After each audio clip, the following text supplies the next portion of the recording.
கர்த்தருக்கு ஸ்தோத்திரம். இன்றைய வசனம் ஓசியா 13ஆம் அதிகாரம் 4ஆம் வசனம். என்னை அன்றி இரட்சகர் ஒருவரும் இல்லை. ஓசியா 13ஆம் அதிகாரம் 4ஆம் வசனம். என்னை அன்றி இரட்சகர் ஒருவரும் இல்லை.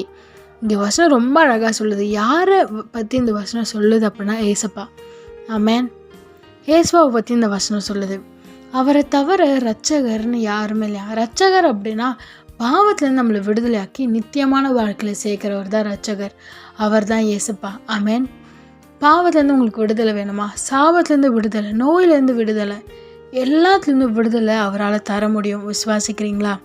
அவரை தவிர வேறு யாருமே இல்லை. இங்கே போனால் பாவம் போயிடும், அங்கே போனால் பாவம் போயிடும் இல்லை. ஏசப்பாவோட ரத்தத்தினால கழுவப்பட்டு அவரை சொந்த இரட்சகராக ஏற்றுக்கொள்ளும் போது தான் உங்கள் பாவங்கள் உங்களுக்கு மன்னிக்கப்படும். இன்னும் உங்கள் பாவம் மன்னிக்கப்படல, நீங்கள் கவலையோடு இருக்கீங்களா? பாவன்ற குற்ற உணர்ச்சியோடு இருக்கிறீங்களா? ஏசப்பா சொல்கிறாரு, உன் பாவத்தை அறிக்கை செய்து இப்போ விட்டுரு. நிச்சயமாக நான் உன்னை மன்னித்து உனக்கு புது ஆரம்பத்தையும் புது வாழ்க்கையும் தந்து உன்னை ஆசீர்வதிப்பேன்னு சொல்கிறாரு. உங்களை பார்த்து தான் சொல்கிறாரு. எந்த குற்ற உணர்ச்சியிலும் இருக்க வேணாம். ஏசப்பா கிட்ட உங்களை இப்போ ஒப்பு கொடுங்க. ஏசப்பா என் பாவத்தை மன்னிங்கன்னு சொல்லுங்கள். அவர் உங்களை மன்னித்து உங்களுக்கு புது ஆரம்பத்தை தந்து உங்களை ரட்சித்து பாதுகாத்து ஆசீர்வாதத்தை உயர்த்துவார். ஆமேன்.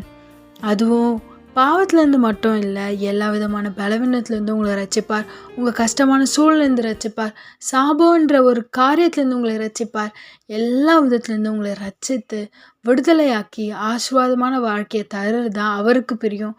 நிச்சயமாக அவர் உங்களுக்கு தந்து உங்களை ஆசீர்வதிப்பார். ஆமேன்.